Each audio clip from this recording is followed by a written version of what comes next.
You said they were holding it down for you though while you were in there, huh? Yeah. Kept shit pushing because that was like the whole master plan is like you knew sooner or later they're gonna get you. Yeah. So you got to get as much music done as you can. And I had some shit already kind of in the works and in the play. You feel me? So as long as motherfuckers work and keep pushing. But like I said, I was cool with the MNLD cats and I was cool with the nigga Cac. And Cac was like, I was able to call him from the joint and he was offering support. Like, you know, he would take on my artists for my, you know what I mean? Like he was like, I'll take your shorty and put him on something, you know what I'm saying? Or, you know what I mean? Yeah, put KP on some stuff. Yeah, you know what I mean? Keep him relevant. Just keep him in rotation till you touch down. And I'm like, shit, that's cool. You know what I mean? But, you know, I can't, it's hard to kind of delegate responsibilities from that angle. Jail. You dig what I'm saying? Like, yeah, no, definitely. Calls is collect. You probably can't even call the motherfuckers you need to call. You got to call another motherfucker and send a message to that motherfucker. Right. You know what I mean? And like I said, like... And like you said real quick, you said fucking Cac always accepted your calls, right? Period, man. Brody, man. Never. Rest in peace, man. Shout out the guy, man. And let's talk about him real quick because we talked about like him and KP and like how I told you I first met Cac. Like ultimate hustler in the parking lot slanging CDs, like, you know what I mean? Not even like trying to tax you. Like if you got $5 donation, I'll hook you up. But that's the first time I met him. Like I said, he had a box of CDs and it was at some fucking club. I want to say like little scrappy concert downtown. And he was just hustling, man. And that's like the first time I met him. He gave, you know, I got a CD from him. Yeah. I still have that shit, you know what I mean? But that's my nigga, man. I'm telling you, he that dude has so much drive and ambition for music. It was like when we first hooked up, it was like it was his first time rapping. You know what I'm saying? So them songs and shit that we was doing over there. Like the first shit. House, them is like his first hella verses.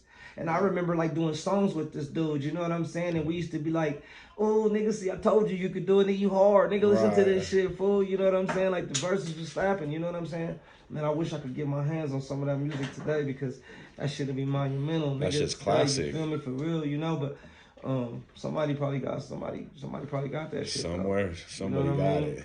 On everything, but you know, like I said, dude was down. So like when I talked to him in the prison, he was telling me that he was down to fuck with my guys. And when I got out of prison, you know what I mean, he was fucking with them. Like, but it was getting bigger. You dig what I'm saying? It wasn't just a couple of motherfuckers rapping in a basement type shit. Yeah, it's starting to progress. You know what I'm saying? Now, you know what I'm saying? They got, you know, other dudes rapping too. That's part of they you know, they're not part of the rap groups. But their little movement. But yeah, you know what I'm saying? Like that's associate, how you associates, not on everything. And so that's, you know, KP, he got down with Analyzer Slim's little brother, Lil Tom.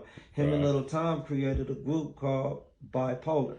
You know what I'm saying? So when I get out the pen, this is what's being pushed. Bipolar. But Cac was mainlining for Bipolar. You dig what I'm saying? He was dropping mixtapes and shit, like some shit called Turf Sharks or some shit.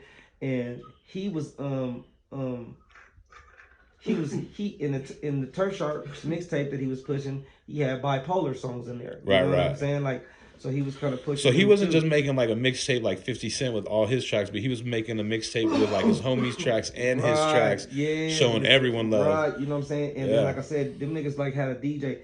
This is the first time I kind of caught on the K-Tone, you know what I'm saying? And he was telling me like, you know what I mean, like, we got a DJ, I fuck with K-Tone. Like, I'm like, cool, like, and I met K-Tone and K-Tone was cool too, you know what I mean? And he was just getting his thing going. You know what I'm saying? But it was all a part of the mob. You know what I mean? It was all a part of the shit. But I was still kind of focusing on trying to pick up where I left off. And one lesson I had to learn that, like, you know, when you do time, like, you can't come back home, homie, and feel like you gonna pick up where you left off type of shit. Like, shit you gotta changes. catch on, because you got, like you said, you gotta catch on. Yeah, so you gotta catch on to what's moving and find your niche in that shit and move with it. You dig what I'm saying?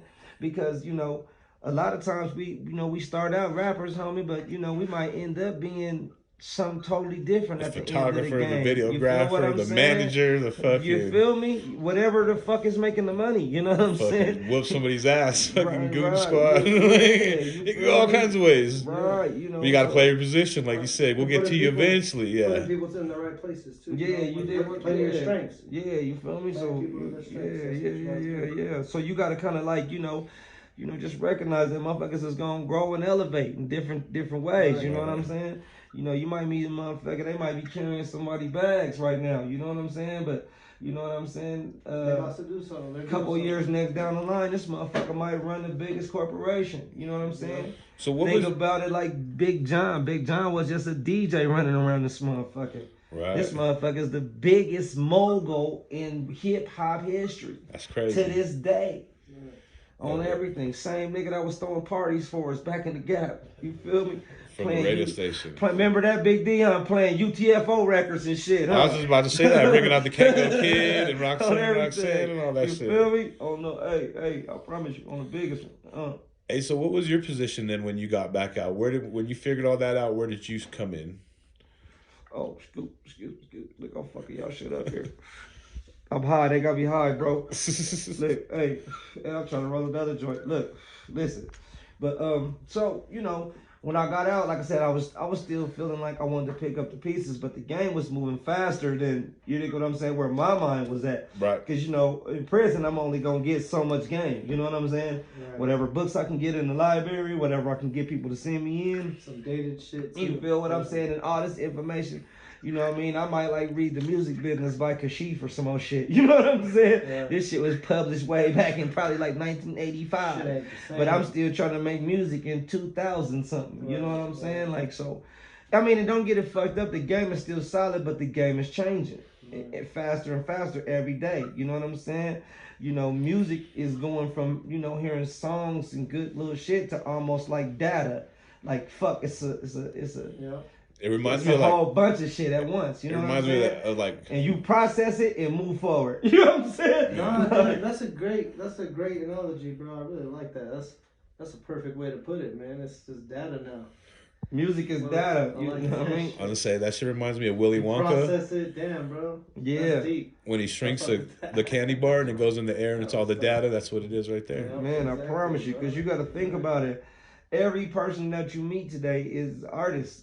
Of some degree. Right. Some of them just have nothing but artistry. Some motherfuckers don't do nothing but rap. Some motherfuckers don't do shit. Like, you know what I mean? Like, you know, but everybody that you meet is a rapper. And if they're not a rapper, they know a rapper that they fucking with like that. You know what I'm saying? Right. Or they're doing on some level, you know, and they're playing a different role in that other artists, you know what I'm saying? Right. Push, you feel me? Like, and I mean, to each his own, homie. If it helps us, you know, as a unit, make us get somewhere as a people, then I'm all for it. You know what I'm saying? But it's really oversaturated, homie. You know what I'm saying? Everybody's like locked into the same. It seems like everybody locked into the same grind, but ain't nobody getting no real results. You dig what I'm saying? Like, for real. You know what I'm saying? And it's instead like of trying lottery, to be like innovative and come with a different way, I guess, to try to run the grind, you dig what I'm saying? If that's what you want to do, you know what I'm saying? You know, we stay stagnant in it, and then like trying to play the crab in a bucket game. Right. You know what I'm saying? Like, you know what I mean? I see you doing something, I'm gonna pull you down, or you gonna double back and catch me on that next week. You feel me? Like, Denver used to be like that a lot back in the day. Everybody was hating on each other. Now I think it's opening up a little bit more now, but it's getting a little bit better. I mean, it's a lot more networking than nothing. You know.